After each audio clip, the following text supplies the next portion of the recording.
Hindi nyo napapansin mga kapatid, summer na summer po, may naka-jacket po para punta ng Baguio. Ayan, ayan po siya.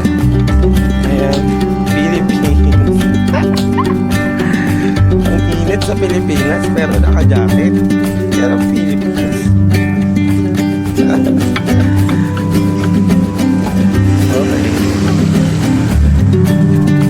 Ano masasabi niyo dito? Kay RJ Del Mundo, Glover RJ Del Mundo. Sila yung initan, Pilipinas na eh. Nga po, summer niya. Pero nakajakan pa din. Dami. Grabe. Ito po yung summer na. Pero nakajakan pa din.